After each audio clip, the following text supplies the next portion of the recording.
Salve, salve, salve, novamente, né? Aqui é uma aula mais voltada para o terceiro ano do ensino médio, claro que não impede que outros alunos, né, enfim, estudantes, acessem, mas de acordo com o currículo do Estado de São Paulo, e creio eu que de a maior parte das secretarias estaduais, né, espalhadas, secretarias de educação espalhadas pelo Brasil, seja normalmente terceiro ano, devido tanto à temporalidade histórica como à complexidade, digamos, do tema. Que a gente fala muito sobre economia mesmo nele, né? Então, é o nosso tema 4 aí, seguindo nossas aulas, a crise econômica de 1929, seus efeitos pelo mundo, né? Crise econômica aí também conhecida como Grande Depressão, como a quebra da Bolsa de Valores, né? O crash da Bolsa de Valores, como eles falam em inglês, né? Então a gente tem alguns apelidos para ela devido à importância que ela teve na história do mundo e do capitalismo.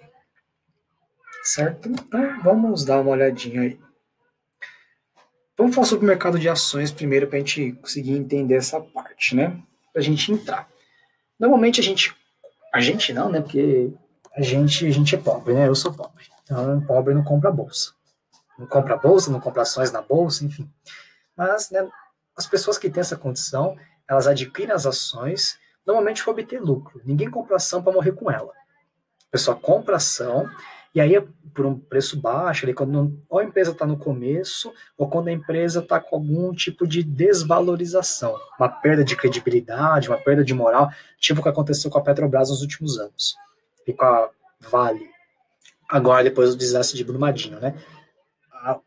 O valor das ações vai lá embaixo por conta desses problemas, né, da falta de credibilidade, de moral que a empresa conseguiu, né, que a empresa teve, em determinado momento, você vai lá e compra essas ações por um preço baixo, e aí quando se valorizarem, quando as empresas voltarem a crescer e a ter credibilidade, ou então, né, quando elas são menores e atingem um patamar grande entre as empresas ali, as ações dela, né, acabam ficando mais caras e você vende.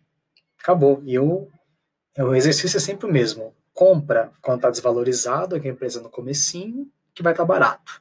Quando a empresa se valoriza, quando ela cresce, quando ela retoma essa credibilidade do mercado capitalista, você vai lá e vende para ter seu lucro. Tipo, você compra a R$ 10 às vezes e vende por milhares de reais. Então, é um baita de um lucro, né? Enfim, a intenção é essa. Aí, a gente vai falar agora de fato sobre o crash aí, né, a quebra da Bolsa de Valores de Nova York, que naquele momento, até hoje, né, Nova York é uma cidade, a gente pode dizer assim, a cidade mais importante, mais rica dos Estados Unidos, automaticamente ela é uma referência mundial, porque os Estados Unidos são a potência do mundo, naquela época já estava se tornando uma grande potência mundial, não era ainda rivalizava com a Inglaterra, mas já estava ali despontando como grande potência mundial. Então, Nova York acaba sendo um centro de referência mundial e do capitalismo. E aí, com essa quebra, né, da Bolsa de Valores de Nova York, a Grande Depressão, como ela foi chamada, né, e aí também é conhecida até hoje, ela é a principal, né, foi a maior crise econômica da história da humanidade até hoje. E, claro, a maior do capitalismo. Então, várias outras crises ocorreram, né? Hoje em dia nós vivenciamos uma aqui no Brasil, mas é claro que nenhuma delas é comparável nem de longe à Grande Depressão de 1929, essa quebra da Bolsa de Valores, né? Então ela começou a falar o planeta de que maneira? Ou de quais maneiras, né? Vamos lá. Como ela ocorreu? Primeiro, se a gente está no mundo globalizado, quer dizer, a globalização é a livre circulação global aí, né, de ideias, de mercadorias principalmente, de dinheiro e tudo mais.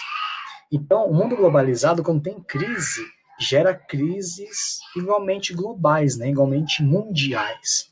No mundo globalizado, dificilmente uma crise acontece no principal país do mundo, Estados Unidos, e não atinge os outros. É praticamente impossível. Então, acontece isso. Uma crise econômica, numa economia globalizada, ela se torna uma crise globalizada também. Em 1929, a gente tinha um período de incerteza nos indicadores econômicos ali dos Estados Unidos, que os investidores, né, desse mercado de bolsas que a gente viu lá no primeiro slide, eles estavam preferindo vender as ações e resgatar o dinheiro utilizado na compra do que ficar comprando novas ações, justamente por ter uma incerteza.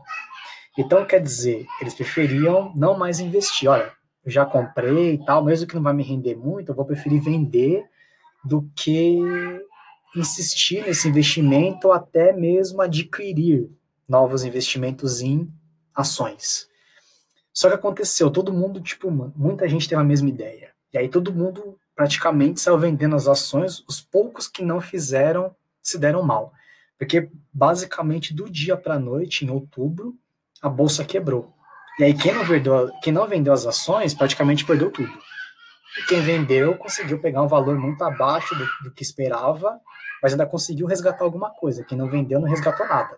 A bolsa quebrou, já era. Investimento totalmente perdido. E aí, quando muita gente faz isso ao mesmo tempo, né, vender essas ações para resgatar o dinheiro, tem essa quebra da bolsa. Porque a bolsa funciona como? Justamente com os investidores ali comprando ação, por mais que venda, tem muito mais que comprar do que vender. Né? Não pode ter uma disparidade muito grande de compra com pouca venda e nem o contrário, com muita venda e pouca compra. Tem que ser algo balanceado, mas que sempre tem essa, né, vai pender, que tem a tendência mais de compra do que de venda. Certo? Para não ter essa quebra da bolsa. E aí aconteceu isso. Essa incerteza toda levou muita gente a vender, e aí as ações que tinha aí quebrar a bolsa. E essa crise de 29, ela teve um aumento de produção industrial. Foi isso que causou, primeiramente, a crise, né? Essa superprodução. Por quê? Essa incerteza toda que foi gerada aconteceu justamente por isso. Muita produção e a galera não sabia se ia ter como ter consumidor para tudo isso. Quando você produz, você quer vender. É óbvio, a indústria não produz nada para ficar parado lá com ela. Ela quer comercializar aquilo. Mas se você produz demais, né, o conjunto de indústria se produz muito, será que vai ter muita gente suficientemente para comprar tudo isso? Naquele momento, a gente vai lembrar que a população do planeta era muito menor do que hoje em dia. Era de cerca de 1 bilhão, entre 1 e 2 bilhões. Hoje em dia é de 7 bilhões. Então, para hoje em dia, né, mais que triplicou. Então, o mercado consumidor era muito restrito, né, para tanta produção.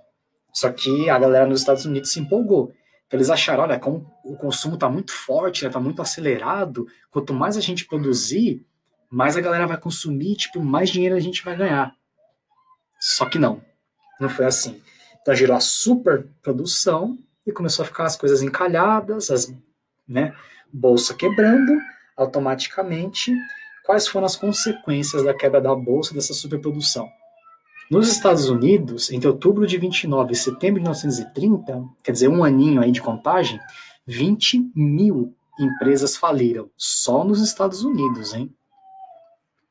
Cerca de 13 milhões de trabalhadores ficaram desempregados, muitos fazendeiros tiveram que vender sua produção por valores abaixo do custo, não conseguindo pagar os empréstimos contraídos junto aos bancos.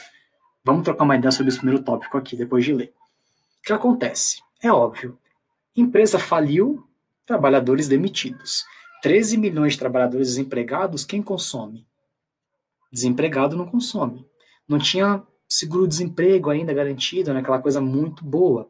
Então, milhões desses trabalhadores começaram a frequentar aqui as filas de comida, por exemplo, que o governo fornecia. Fila de sopa, por aí vai.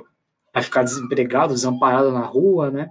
Esses fazendeiros todos, geralmente os fazendeiros, né, de grandes fazendas, eles funcionam como? Por empréstimos. Então, ele vai lá, pega o empréstimo, e aí ele vai ter anos e anos e anos para pagar, e é claro que, teoricamente, assim como funciona com cidadãos normais, né? Teoricamente, a parcela do teu empréstimo tem que ser muito menor, né? No máximo 30% do valor que tu ganhas, né? Que você tem de lucro. Então, só que aí os fazendeiros produziram, legal. Só que aí quem ia consumir a produção deles? Se a pessoa não tinha dinheiro, se tinha 13 milhões de desempregados nos Estados Unidos. Como que fazia? Com 20 mil empresas falindo, quem ia consumir? Não tinha quem consumisse. Então, para não perder essa produção, eles começaram a vender abaixo do custo. Né? E aí, não conseguindo pagar o empréstimo junto aos bancos, teve muito banco que faliu também. Então, dentre essas 20 mil empresas que faliram, bancos também, porque eles deram empréstimo e os fazendeiros, né, enfim, vários produtores aí, industriais também não tinham como pagar o empréstimo e o banco quebrava também. Então, não foi só a bolsa que quebrou, né? Os trabalhadores quebraram, as empresas, os bancos, enfim. Aí, para reconstruir os Estados Unidos, né, como está dizendo aqui, no segundo tópico, em 29, né, o presidente da época nos Estados Unidos, o Roosevelt, Franklin Roosevelt, ele criou o New Deal, que era um novo acordo, né, traduzindo, que era um plano que começou a incentivar a criação de empregos públicos, né, porque o Estado ele teria condições, né, de pagar esses salários, porque pagando os salários, automaticamente, esses trabalhadores teriam uma nova renda e poderiam voltar a consumir, né, para as indústrias conseguirem vender essa superprodução, né, para os fazendeiros começarem a conseguir produzir novamente, para a economia girar como um todo. Né? O povo tem que ter ganho para isso. Se não tiver ganho, a economia não vai para frente. Aí ele criou uma limitação de jornada de trabalho em 40 horas semanais, justamente o quê? Para conseguir criar mais turnos de trabalho. Então, quando você, por exemplo, coloca lá as pessoas para trabalhar 13, 14 horas, como era até então, você só tem praticamente um turno de trabalho. Então, você vai ter um trabalhador para cada função, digamos assim, na divisão do trabalho. Aí, quando você coloca 40 horas semanais, automaticamente dá, em média, 8 horas por dia. Numa fábrica que funciona 24 horas, por exemplo, você tem 3 turnos. Então, automaticamente, você triplica a quantidade de trabalhadores que você vai ter ali, e você triplica a condição, né, a quantidade de pessoas que vão poder consumir, que é o triplo de pessoas recebendo salário. Então, o Roosevelt, né, a equipe econômica dele, foram muito espertos nesse sentido, né, de proporcionar mais postos de trabalho, limitando essa jornada de trabalho a 8 horas diárias ou 40 horas semanais. E criou fundos de investimentos, né, para guardar uma grana, né, vai que acontece uma outra crise dessa, enfim, o país já está na retaguarda, né, já está com uma segurança econômica. No Brasil a situação foi bem complicada também, não foi só nos Estados Unidos não, como a gente falou, economia globalizada, crise globalizada. Então, o principal produto do Brasil, que é tanto em produção como exportação do café. E aí, com o agravamento da crise, a galera produtora de café no Brasil, para não diminuir demais o valor do café, queimava sacas e sacas e sacas com toneladas de café, justamente para não fazer o preço cair demais. Por quê? Se você tem muito produto estocado e pouca oferta, pouca procura, aliás, tem a oferta e a demanda. Então, se você tem muita oferta de produto e pouca demanda de pessoas para consumir, o que acontece? Que ele vai caindo, vai caindo, vai caindo o valor. Né? Porque você coloca lá, seu café é R$ 40, né? R$ 10 o quilo. Não tem quem compre. Você vai preferir o quê? Receber R$ 2 no quilo do café para ganhar algum dinheiro? Ou você vai querer manter os R$ 10 ali o quilo e não ganhar nada? E aí eles resolveram o quê? Vamos queimar, porque vai diminuir a oferta do produto e a gente vai tentar equilibrar com a procura que é pequena. Então, menos produto para uma procura menor, para tentar equilibrar os valores e fazer os preços subirem novamente. Essa foi a sacada. Entenderam?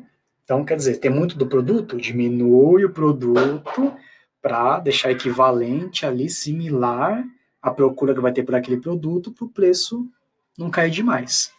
Então, o preço ia poder se manter num patamar interessante. Certo? Vamos dar uma pausa aqui para falar sobre a Alemanha no próximo tópico. Até já já.